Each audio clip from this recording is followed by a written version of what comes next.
আমাদের পরম শ্রদ্ধেয়া কুস্ত্রী বেগম মহাশয়া উপস্থিত আছেন। তাকে আমাদের প্রভাত যোগাশ্রমের পক্ষ থেকে আমরা শ্রদ্ধা নমস্কার সব কিছুই জানাচ্ছি এবং ছাত্রদের জীবন আলোকিত হোক শিক্ষার আলোকে। আর আমার মুর্তুজা এবং তোমরা যারা আছো আরও স্নেহের ছাত্ররা, তো তার উদ্দেশ্যই একটাই কি তোমরা ভালোভাবে সুশিক্ষিত হও। বসুন ম্যাডাম। তো সারা জীবন ধরে আমি একটা লড়াইয়ে আছি। লড়াইটা মানে কি সমাজের কিছুটা যেন বিকাশ হয়, যে প্রসঙ্গই হোক, উইদাউট পলিটিক্যাল ব্যানার। এবং আমার কাছে সব ধরনেরই মানুষ আসবে এবং অত্যন্ত মুর্তুজার সঙ্গে যারা সৎ কিছু সহকর্মীরা আছে, খুবই ভালো। তোমরা এই প্রতিষ্ঠানে এসে যে কোর্সটি করছো তার ব্যাকগ্রাউন্ড আমি কিছুটা জেনেছি। বিগত অনলাইন ক্লাসে আমি ছিলাম, আর আমিও অনেকটা ইন্টারেস্টেড হয়ে গেছি। আমারও একটা সেবামূলক কাজ শুরু হবে, মুর্তুজার একটা বিশেষ সাহায্য দরকার হবে। তো ওইখানে আমরা গ্রামের মানুষের কিছুটা সেবা করতে পারব।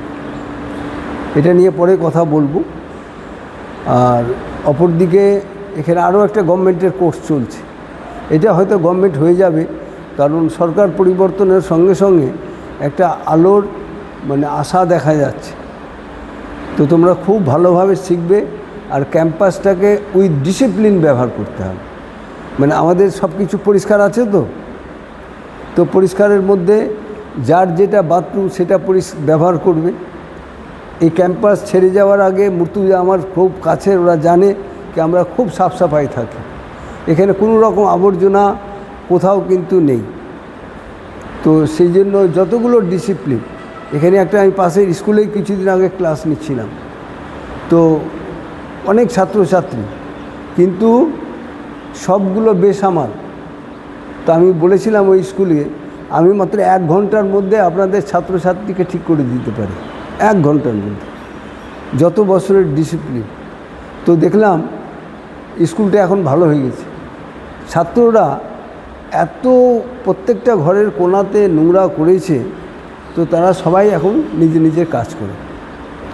ক্যাম্পাসে ঢোকার আগে কিছু কিছু সেবা করবে, যেমন গেট খুলে ঢুকছো, গেটটা বন্ধ করে দিবে। আশ্রম ব্যবহার করার আগে দেখবেন, আমি আজকে এখন পুরো মাঠটাকে আমরা মোটামুটি ঝেড়ে বাথরুমের সামনে টামনে জল টল দিয়ে পরিষ্কার করে দিয়েছি। একটু গাছের পাতা ইত্যাদি থাকলে নির্দিষ্ট জায়গায় একটা ফেলে দিই। ব্যবহার আমরা সবাই করব। আর এটাকে বলা হয় সমাজের জন্য নিজেকে সেবামূলক কাজে যুক্ত করা। একে আমাদের যোগের ভাষা হয় কর্মযোগ। সঠিক কর্ম করলে ফল পাওয়া যাবে। তো আমি একটা কথা বলি, আমার কুস্তুরী বেগম মহাশয়া আছেন, তো একজন ড্রাইভার, তাকে প্যারালাইসিস হয়েছিল, আমি ট্রিটমেন্ট করতে যেতাম। তো উনি পরবর্তী জীবনে প্রাইমারি স্কুলের টিচার হয়েছিল এবং মঙ্গলবাড়িতে চিরার মিল আছে, জীবন মৈত্রের ভাই স্বপন মৈত্র। ওদের ফ্যাক্টরিতে কাজ করার নিয়ম হচ্ছে কর্মচারীদেরকে পেট ভরে খেতে হবে, উনি খাওয়াবে এবং সমস্ত জিনিস সুশৃঙ্খল রাখবে। তো একটা বেকার মানুষ কি করে এতটা প্রসারতা লাভ করলেন, উনি বললেন কি আমি যখন মাত্র কয়েক টাকা, 5 টাকা 6 টাকা 1 মাস গাড়ি চলিয়ে পেত। তো ওই সময়ে গাজল ট্যাক্সি স্ট্যান্ডে বসে আছে, আর একজন মহিলার দাঁড়িয়ে আছে, আর সবাই আরও মহিলার সঙ্গে 2-4 জন গার্জেন আছে। তার একটা গাড়ির দরকার। আমাদের তখন ওই পুরানো হাসপাতালটাই নতুন হাসপাতাল ছিল, এখন জায়গাটা ভেঙে দিয়েছে। তো উনি ছোটোবেলায় এমন একটা সেন্স ছিল, তো এসেই দেখলো কি একটা কিছু হচ্ছে, তো দেখা মাত্র সে বুঝে নিল। তো বলে চলুন আমি মালদা যাব। সব এতক্ষণ ধরে ড্রাইভাররা ওর সঙ্গে দাম করছে কি মালদা শহরে কিভাবে আসবে। তো তাড়াতাড়ি গাড়িতে ওনাকে বসিয়ে, কোনো দাম দর নাই, ভাড়া কিছু নাই, গাড়িতে বসিয়ে দিল, দিয়ে উনি শুধু যান, আপনি হাসপাতালে কাজটা করুন, আমি আসছি বলেও একদম উদাও হয়ে গেল। কিছুদিন পর ওই ওই সঙ্গে সঙ্গে ওই বাড়ির লোকজন খুঁজল, ড্রাইভার নাই। কিছুদিন পর ওই স্ট্যান্ডে উনি কিন্তু খোঁজ খবর কাটে যে অমুক দিনে অমুক ঘটনা ঘটেছিল, তো আমার কাছ থেকে ভাড়া নেয়নি। তো আমি ভাড়াটা দেওয়ার জন্য আমি প্রতিদিন স্ট্যান্ডে আসি, কিন্তু ওই ভদ্রলোক ড্রাইভারের দেখা পাইনি। তো সব ড্রাইভারই ওকে জিজ্ঞাসা, তোমাদের কি ব্যাপার কি? তো ওই লোকটা, আমরা তো ড্রাইভার, আমাদের খোঁজ করো না। বলছি ব্যাপারটাই এই, যেদিন আমার বাড়ির মহিলার, আমাদের মাতৃদেবীর পেটে প্রসব যন্ত্রণা উঠেছিল, তখন তোমরাই সব ড্রাইভার তখন দাম দর করছিলে, এত টাকা লাগবে, এত টাকা লাগবে, এত টাকা লাগবে, তবে আমরা গাড়ি নিয়ে সদরে যাব।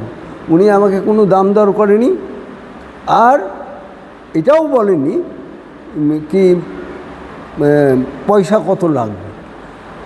আমার ভালোভাবে আমাদের বাড়িতে নতুন এক সন্তান এসছে, তো পয়সা দেওয়ার জন্য আমি ছুটে আসি। এই কথাটা শুনে মানে অবাক ওই ড্রাইভারটাকে, ক্রমান্বয়ে জানতে পারলো এ হচ্ছে স্বপন মৈত্র, জীবন মৈত্রের ভাই। তো ওকে ভাড়াটা দিতে যাচ্ছে, বলছে না না আমি ভাড়া নেব না, ভাড়ার জন্য আসিনি। হ্যাঁ, বলছে না আপনার কিছু তো নিতেই হবে। তো যাই হোক, গল্পটা এখানেই শেষ। তো বলেছে আমি শেষ জীবন পর্যন্ত আমার গাড়ি যখনই গাজল ট্যাক্সি স্ট্যান্ডে গিয়েছে, সবাই দৌড়িয়ে এসে আমার গাড়িতে বসে, কোনো দিন দাম করেনি। আর আমি যখন তাদেরকে নির্দিষ্ট লক্ষ্যে পৌঁছে দিতাম, তারা তো ভাড়া দিতই, উপরন্ত আমাকে অনেক সময় শাকসবজিও দিত গ্রামের মানুষরা।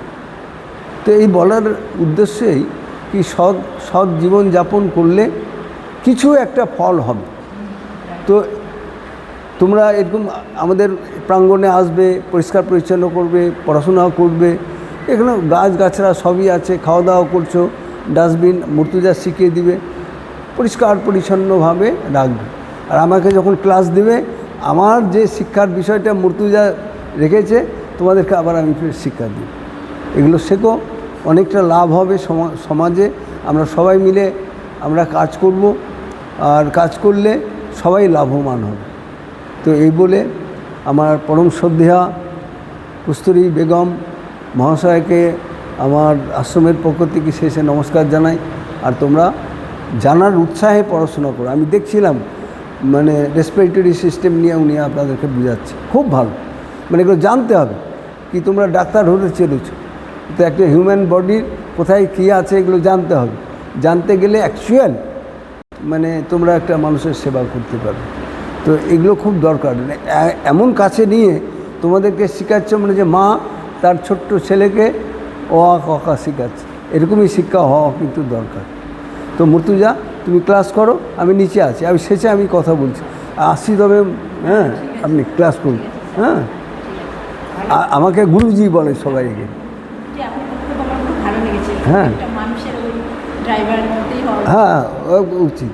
তো এরকম আমরা ওকে দেখে আমিও জীবনে অনেক কিছু শিখেছি, অনেক কিছু শিখেছি।